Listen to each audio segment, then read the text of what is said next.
सो अस्सलाम वालेकुम everyone. So today is the second part of the video जो कि हमने डायग्नोस्टिक इंप्रेशन पे की थी। इफ़ यू हैवंट वॉचेस उसको आप पहले देखें, बिकॉज स्टार्टिंग वहाँ से हुई है diagnostic impression for complete denture. तो हम लोगों ने लास्ट में यहाँ तक डिस्कस किया था कि बेस कैसे बनाई जाती है, बेस फॉर्मेट्स क्या होते हैं और क्या क्या साइज़ और मटीरियल्स में अवेलेबल होते हैं। उधर से हम आगे आएंगे कि हमने अपनी डायग्नोस्टिक कास्ट बना ली, इट वॉज डन। उसकी बेस भी बन चुकी है, उसका ऊपर एरिया भी बन चुका है ना, हमने उसको फिनिश करना है। तो डायग्नोस्टिक कास्ट को आपने इंप्रेशन से क्या कर लेना है, आफ्टर एन आवर उसको फिट ये सेपरेट कर लेंगे। एल्जीनेट चूँकि इलास्टिक है तो remove the impression away from the cast. तो इम्प्रेशन अलहदा हो गया और आपकी ये जो कास्ट है वो अलहदा हो गई। ठीक है, थोड़ा सा ध्यान रखना है कि अगर कोई अंडरकट है तो उस इस टाइम थोड़ा सा ध्यान रखना है उतारते वक्त। अगर स्मॉल प्रोजेक्शंस और नोड्यूल्स बने इंप्रेशन की सरफेस पे तो उनको भी रिमूव किया जाएगा, because we want our impression to be very very smooth. Cast should not be washed under direct water because the superficial surface of plastic will dissolve and get washed away. क्योंकि अभी भी उसके अंदर dissolving properties होती हैं plastic के अंदर। तो अगर आप उसको डायरेक्टली वॉश करेंगे अंडर द वाटर तो वो उसका जो ऊपर एरिया है वो डिज़ोल्व हो जाएगा और उसकी फर्स्ट लेयर जो है वो डिज़ोल्व हो जाएगी। अगर आपने बेस फॉर्म में यूज़ नहीं किया था तो आपको फिर रफ एरियाज बने होंगे एजेस पे, तो आप उसको ट्रिम करेंगे। अगर यूज़ किया तो दैट्स फाइन, वो ऑलरेडी ट्रिम्ड ही होता है।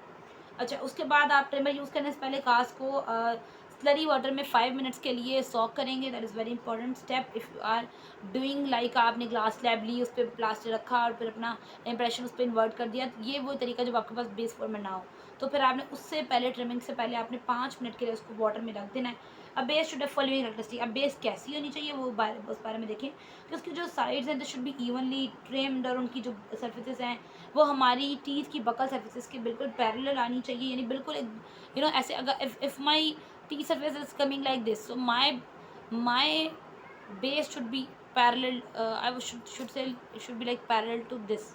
इस तरह ये मेरी टीथ की buccal surface and now this is my cast, तो उसकी वॉल्स शुड बी पैरेलल। ठीक है, okay. So posterior surface of the cast must be perpendicular, और पीछे वाली जो सर्फेस होगी पोस्टीरियर वाली साइड्स तो पैरेलल होंगी लेकिन जो पीछे है वो परपेंडिकुलर टू द फ्लोर आएगी। लाइक पीछे वाली ऐसी होगी, फ्लोर हमारा ऐसे होता है तो it will like making a 90 degree angle which is perpendicular. ठीक है, अच्छा उसके बाद लैंड एरिया और पेरिफेरी जो है वो हर तरफ से लैंड एरिया और पेरिफेरी जो है it should B 3 millimetre wide. I again writing it should be like, मैं यहाँ पे लिख देती हूँ 3 मिलीमीटर वाइड लैंड और पेरिफेरी एरिया। ठीक है, ये क्यों हम ऐसा करते हैं, ताकि हम जो डेप्थ है और सर्कस की जो विड्थ है उसको इजीली प्रिवेंट कर प्रिजर्व करें, प्रिवेंट करें। यानी थोड़ा सा उससे ऊंचा ही रहे हमारा जो एरिया है ना, सर्कस को डैमेज वगैरह ना हो। क्योंकि अगर हम बहुत नीचे की तरफ चले जाएंगे तो सर्कस एरिया आ जाता है तो वो डैमेज होने के चांसेस होते हैं। when the car, अब आपने कास्ट को ट्रिम कर लिया, ठीक है, ट्रिमर के अंदर the trim plaster forms a paste which is called sludge. अब जो ट्रिम प्लास्टर की वजह से जो पेस्ट बनता है जो ट्रिमर से उतरता है उसको हम स्लज कहते हैं। ठीक है, it is just for knowledge और can be an MCQ. Okay, so sludge जो है वो आप रिमूव करें जब वो वेट हो। ड्राई स्लज उतारना मुश्किल होता है और इसकी वजह से कास्ट भी डैमेज हो सकती है, तो मेक श्योर कि स्लज तब उतारेंगे जब आपका वो वेट होगा। एक्सेस प्लास्टर जो है अगर आपकी लिंगुअल सर्फेस पे है तो वो भी रिमूव कर दें यूजिंग अ बेवल चिजल। यानी बेवल चिजल की मदद से हम मैंडिबुलर कास्ट में अगर लिंगुअल साइड पे या है तो हम उसको रिमूव कर सकते हैं।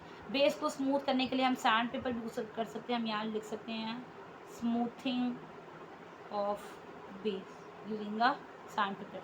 अब कास्ट आपकी रेडी हो गई। So what are the properties और what the ideal requirements we see in a cast. सबसे पहले तो उस कास्ट को किसी भी वॉइड के बगैर होना चाहिए, उसमें कोई स्पेस, कोई रफ एरियाज, कोई नोड्यूल्स नहीं होना चाहिए। Should be smooth and dense, और उसमें स्लज भी नहीं होना चाहिए। ठीक है, sludge I am again telling you guys, sludge is basically the trim plaster जो कि आप ट्रिमिंग के बाद बनता है। ठीक है, और आप उसको वेट होते हुए रिमूव करते हैं। अच्छा, उसके बाद यह है कि तमाम एरियाज़ को कवर करे डेंचर की और सपोर्ट भी प्रोवाइड करने वाली। और यानी डेंचर उसके ऊपर बनेगा ना तो डेंचर उसके अकॉर्डिंग ही बनेगा। ठीक है, तो उसको सारे एरियाज़ को अच्छे से कवर करना चाहिए और रीट्रोमोलर पैड एरिया के 3 मिलीमीटर बियॉन्ड जाना चाहिए ना। No what is the retromolar area in the mandibular area, this one, if I zoom it for you guys, in mandibular cast this is actually somewhere the retromolar area, in maxilla this is actually the maxillary tuberosity। तो mandibular area में retromolar part के थोड़ा सा extend करे beyond, उसके थोड़ा सा आगे की तरफ भी जाना चाहिए इसको। The wall of the cast should be vertical and tapering outward but never inward, ठीक है, कभी भी अंदर नहीं आउटवर्ड ही जानी चाहिए, ठीक है, ऐसे अंदर की तरफ ना हो, ऐसे जैसे ये कास्ट शुड आउटवर्ड होनी चाहिए, ठीक है। और the tongue space, mandible cast में टंग स्पेस बहुत ज़रूरी है, बिकॉज टंग की मूवमेंट, स्पीच, डिग्लूटेशन, मैस्टिकेशन, वो सब में रोल है, तो बहुत मुश्किल हो जाएगी अगर हमने टंग को कुछ प्रॉब्लम क्रिएट करा दी तो। उसके अलावा कोई मॉइस्चर उसमें ना हो, ठीक है। एंड जो उसका क्रूजल टेबल है, लाइक यहाँ पे टीथ लगे हुए हैं तो इट शुड बी पैरेलल, नीचे फ्लोर एरिया, तो it should be parallel to the floor area, इस तरह ये बिल्कुल एक दूसरे के पैरेलल लाने चाहिए, ठीक है। अब हम क्यों बना रहे हैं, वाई वी आर मेकिंग, इतनी एफर्ट की, हमने इंप्रेशन भी लिया, क्लीन भी किया, डिसइंफेक्ट भी किया, फिर हमने कास्ट पोर की, कास्ट के बाद बेस बनाई, ये सब हम इतनी मेहनत क्यों करें, वाई। तो उसके आंसर्स जो हैं वो अब हमें देने पढ़ेंगे, और हमारे पास आंसर्स हैं भी, that is good thing to know. Purpose क्या है जी, सबसे पहले देखो, अब अंडरकट्स हमें खुद देख के अंदाज़ा तो नहीं हो सकता कि कितनी उसकी डेप्थ है और कितना वो डीप है उसकी वट, तो हम उसकी चेक करने के लिए कास्ट बना लेते हैं। अब पाथ ऑफ इंसर्शन भी हमें ऐसे तो देख के विजुअली नहीं पता लगता, तो वो भी हमें यहाँ से पता लग जाएगा। अगर हमने कोई ट्रीटमेंट प्लान बनाना है, अगर कोई कास्ट में हमारे पास इंटरफेरेंस आ गई, तो हमारे पास एक प्लान होगा कि हम इस तरह से इसको रिमूव करेंगे, और उसके बाद ये हीलिंग टाइम होगा, और इसकी हीलिंग टाइम में इतने टाइम को हम डेंचर देंगे, तो एक वो पूरी प्लानिंग हम कर लेते हैं उसे छोटी सी कास्ट के थ्रू। अगर हमें कोई प्री प्रोस्थेटिक सर्जरी करनी है, विच वॉज मैंने आपको पहले बताया था कि pre prosthetic surgical procedure involves the correction of hard and soft tissues, abnormal landmarks, तो वो भी हम इसके थ्रू कर सकते हैं, क्योंकि वो इसमें रिकॉर्ड होकर आएंगे और वहाँ से हम उसको रिकोगनाइज, जैसे इफ़ देर इज़ बुटोराई, if there is epulis fissuratum और anything that is into the soft tissues और हार्ड टिश्यूज, तो वो हम यहाँ से रिकोगनाइज करेंगे और यहाँ से हम अपना प्लान तैयार करेंगे टू करेक्ट देम। उसके बाद size and colour of the arch जैसे डिफरेंट तरह की होती है, it can be tapering, it can be square, it can be avoid, different तरह की आर्चेस होती है पेशेंट्स के अंदर, उसका साइज़ भी लार्ज, स्मॉल, मॉडरेट, डिफरेंट तरह का होता है, तो वो हमें इसके थ्रू पता लगेगा। उसके अलावा हमें अगर हमने चेक करना है कि हमारे टिश्यूज़ जो हैं वो इनफ रिटेंशन ले पाएंगे कि नहीं, उनको स्टेबिलिटी मिलेगी कि नहीं, तो हम इसके ऊपर ट्राई करके भी चेक कर सकते हैं। And the last one, the purpose last is the to determine the need for additional retentive feature, अगर हमें कोई अटैचमेंट्स देने की ज़रूरत है, अगर हमें किसी अबटमेंट की ज़रूरत है, इम्प्लांट की ज़रूरत है, तो वो भी हम इस कास्ट के थ्रू आइडिया लगा सकते हैं। This is why we are making the diagnostic cast, because it gives us too many advantages जो कि हमें विजुअली देख के नहीं आइडिया हो सकता। अब आ जाते हैं analysing the diagnostic cast, the biofunctional prosthetic system which is the BPS, the biofunctional prosthetic system, कुछ प्रोटोकॉल्स को फॉलो करता है एनालाइज करने के लिए कास्ट को। उनमें से पहले हम देखते हैं स्टेप 1 में मैक्सिलरी कास्ट को एनालाइज किया जाता है। कैसे किया जाता है कि उसमें इंसिसिव पेपिला और टिब्रोस्टीज को मार्क करते हैं। Now this one I am again zooming it for you guys, this is the this is the incisive papilla, ठीक है। By the way this is the mid line raphe, I am drawing it here, maybe शायद black की वजह से आप लोगों को नजर ना आए, but this white area you can see, this is your incisive papilla and this is the maxillary ट्यूबरोसी। तो हम सबसे पहले उस कास्ट के ऊपर ये मार्क कर लेंगे, ठीक है। अब इंसिसिव पेपिला क्या करेगा, इनको 4 क्वाड्रेंट्स में डिवाइड करेगा, 2 above those and 2 behind those, तो ये 4 क्वाड्रेंट्स बन जाती हैं। एक स्ट्रेट लाइन आएगी जो कि इनको कनेक्ट करेगी है मिरर नॉचेस से, पीछे नॉचेस होंगी वहाँ से कनेक्ट करती है। अच्छा, फिर हमने क्या करना है, क्रेस्ट ऑफ रिच 45 डिग्री पे एक एंगल लेना है। ये देखो, you can see this is an angle which is 45 degree angle, तो वो क्रस्ट ऑफ रिज की तरफ वो आ रहा है, वो भी हम लोग इससे बना लेंगे। सेकेंड रूगे लाइन जो मोस्ट रूगे होता है वो हम लोग भी बनाएंगे, और बात को हम उसको केनाइन एमिनेंस तक, ये केनाइन एमिनेंस है, this is your canine eminence, I am writing here canine eminence, यहाँ तक हम इसको मार्क करते हैं। तो दीज आर द लैंडमार्क्स जो कि BPS सिस्टम कहता है, बायो फंक्शनल प्रोस्थेटिक सिस्टम हमें कहता है कि इस तरह आपने कास्ट के ऊपर मार्किंग करके उसको एनालाइज करना है, जिसमें आप टिब्रोसिटी, आप उसका रूगे एरियाज, आप उसकी angle to the crest of ridge, आप उसका केनाइन एमिनेंस तक, फिर एक डिस्टेंस, वो सब आप देखेंगे, ठीक है। This was for maxillary. Mandible के लिए BPS system biofunctional prosthetic system हमें क्या कहता है कि आपने रीट्रोमेलर पैड एरिया को मार्क करना, which is already mark here, ये मार्क हुआ है, ठीक है। So this I am gonna write it, retromolar pad area, ठीक है। अब आप उसको 3 सेगमेंट्स में डिवाइड कर लेते हैं इस एरिया को। बेसिकली क्या है जी, the next crest of ridge should be shaded and describe for the anterior posteriorly, आप सारी अपनी क्रस्ट ऑफ रिज को मार्क करेंगे, ठीक है। अब उसके बाद क्या करेंगे, मायोस्टेटिक आउटलाइन बनाएंगे। मायोस्टेटिक आउटलाइन में क्या नज़र आएगा आपको, मसल्स नज़र आएंगे, जिसमें मेंटालिस मसल की अटैचमेंट को मार्क भी करना है और शेड भी करना है। माइलोहायर रिज को देखना है और ऑब्लिक रिज को देखना है, और उसके साथ आपने पेंसिल को 30 to 45 डिग्री पे ओब्लिक रिज के साथ रख के देखना है। फ्रंटल अटैचमेंट्स को चेक करेंगे और उनको मार्क करेंगे एज एन इन्वर्टेड वी, ठीक है।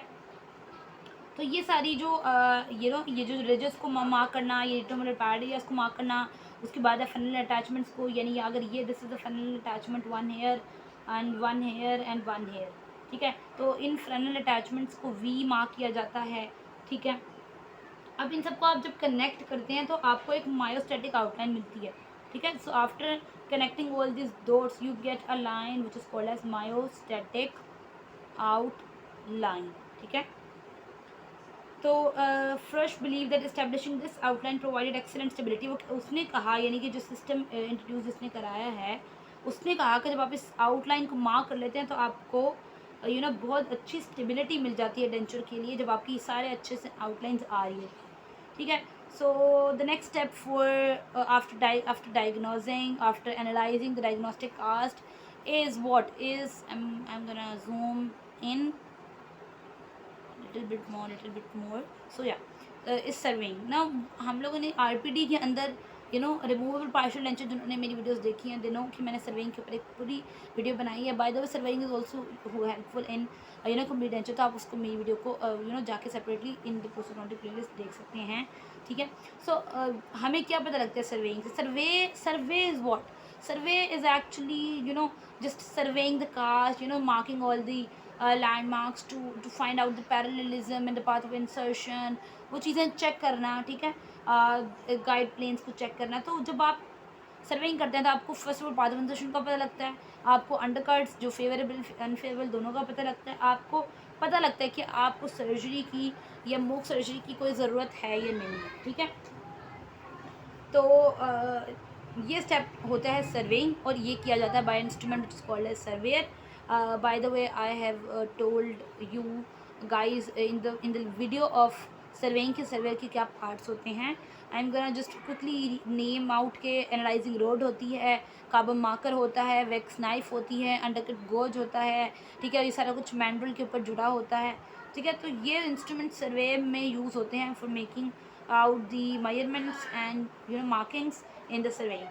अब वो आपने कर ली, आपने जो है वो इस वाले कास्ट को उस पर रखना है सर्वेयर पे, आपने उसको टिल्ट कर लेना है। टिल्टिंग भी आप 10 डिग्री से ज़्यादा नहीं कर सकते, बिकॉज वाई आप patients mouth can not be open more than 10 degree. तो आप अंडरकट को अवॉइड करने के लिए मार्किंग करेंगे, हाइट ऑफ कंट्रोल को चेक करेंगे, डेप्थ को भी चेक करेंगे। अच्छा, अब आप कास्ट को माउंट के बारे में क्या है?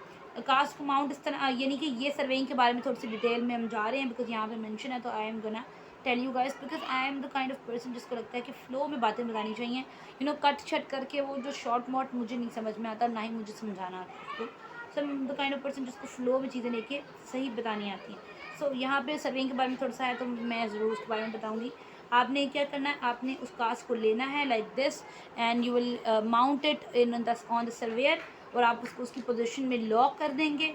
आप अगर उसको टिल्ट भी करना चाहें तो यू कैन सी, यहाँ पे लिखा भी है 10 डिग्री, तो आप उसको 10 डिग्री तक टिल्ट कर भी सकते हैं, बिकॉज माउथ ओपनिंग 10 डिग्री से ज़्यादा नहीं होती। अच्छा, तो आपने इस चीज़ का ध्यान रखना है कि जो उसकी टिश्यू सर्फेस है वो हॉरिजॉन्टल प्लेन के बिल्कुल सेंटर में आनी चाहिए। एक दफ़ा आपने उसको चेक कर लिया सिमेट्री वगैरह को, तो आप उसको बाद में किसी भी टाइम पे रीमाउंट भी कर सकते हैं, क्योंकि आपने उसकी पोजीशन लॉक कर ली है, तो आप बेशक कास्ट उतार लें, वो पोजीशन वहाँ सर्वेयर पे लॉक हो चुकी है। टिल्ट करना है तो इट डिपेंड्स ऑन यू। अगर आपको कोई यूनिलेटरल अंडरकट नज़र आ गया है तो आप चाहते हैं कि उस अंडरकट की डायरेक्शन में आपकी कास्ट आए, ताकि आपका डेंचर भी उसी तरह इंसर्ट हो और प्रॉब्लम क्रिएट ना हो, तो आप वो भी कर सकते हैं। हाइट ऑफ कंटोर को मार्क करना है using this, you can see this is the carbon marker, जो कि मैं आपको दिखाती हूँ यहाँ जूम करके। This is the carbon marker जो कि ये कास्ट का टच कर रहा है, और यहाँ पे ये मार्क करेगा। किस चीज़ को मार्क करेगा? ये बेसिकली आपकी हाइट ऑफ कंट्रोल को मार्क करेगा। Now what is the height of control? Is the maximum area of convexity in a cast, ठीक है। अब ये मार्कर जो है वो रिज के अराउंड रन करेगा और टच करेगा साइड ऑफ द रिज को, जहाँ पे भी इसको हाईएस्ट पॉइंट मिलेगा वो वहाँ पे मार्क करता जाएगा, और जो एरिया इस हाइट ऑफ कंट्रोल के नीचे आएगा ना, वो आई am gonna again zoom it out for you and mark भी करके दिखाती हूँ, ठीक है। This is the height of control, ठीक है, but this area underneath the height of control, I am gonna write it, it is the undercut. This is the height of control जो कि टच हो रही जहाँ पे, बिकॉज वो maximum convexity की, जो उसके नीचे area that is the undercut, ठीक है। ओके, सो आपने डेप्थ को कैसे मेजर करना है, ये तो कार्बन मार्कर से मार्क करने के बाद अब अंडरकट गॉज आएगा, गॉज आप रखेंगे और आप अंडरकट के दरमियान में और ये जैसे अंडरकट और HOC यानी कट ऑफ कंट्रोल के दरमियान में डीपोस्ट पॉइंट को वो कर लेंगे मार्क, और उनके दरमियान को जो डिस्टेंस है, you will mark the distance between the deepest point of the undercut का सबसे deepest point like this, if ये डीपेस्ट पॉइंट है, ठीक है, लाइक मैं यहाँ पे थोड़ा सा बाय को ड्रू करती हूँ, ठीक है, if this is the deepest point of undercut and this is the height of contour, तो यू गाइस मैं अब डॉटेड में बताती हूँ, आई होप ये नज़र आ रहा है, ठीक है, यहाँ तक ना this distance is what we called as undercut की डेप्थ, तो ये आपने इस तरह मेजर करनी है to the deepest point from the height of contour. Sometimes surveying knife is mounted on the surveying arm भी आप रख सकते हैं, अगर कुछ एक्सेस एरिया को कट करना है तो भी किया जा सकता है. This is something like a mock surgery, यानी अगर आपने देखा कि यार ये बहुत ज़्यादा है तो आप उसको कम भी कर सकते हैं, और ये जो रिडक्शन की है this is actually called as a mock surgery. मूक सर्जरी बेसिकली वो होती है जो आप लैब में परफॉर्म करते हैं फॉर थोड़ी सी मॉडिफिकेशन वगैरह के लिए, ठीक है, और ये जो आपको स्क्रिप्ट कास्ट मिलेगी ये आपको बता देगी कि जब आप एक्चुअली पेशेंट में सर्जरी करेंगे तो आपको कितनी करनी, बिकॉज जितनी आपने कास्ट पे की होगी इतनी ही अमाउंट ऑफ सर्जिकल रिडक्शन आपको पेशेंट भी करनी पड़ेगी. So congratulations to all who are watching, because now we are done with chapter number 3 which is the, I will tell you the name, which is the diagnostic impression the complete nature. I'm again telling you guys I have made the first part, जो कि video बहुत उसमें long हो गई थी, it was तुम upload होने में मुश्किल होती है, तो मैंने इसलिए सेकंड पार्ट बनाया. I hope you guys like my videos, and if there's any query you can ask me in the comment section. Take care, and if you like my videos give us a thumbs up, because it feels good when someone gives me a happy comment. So bye bye and subscribe.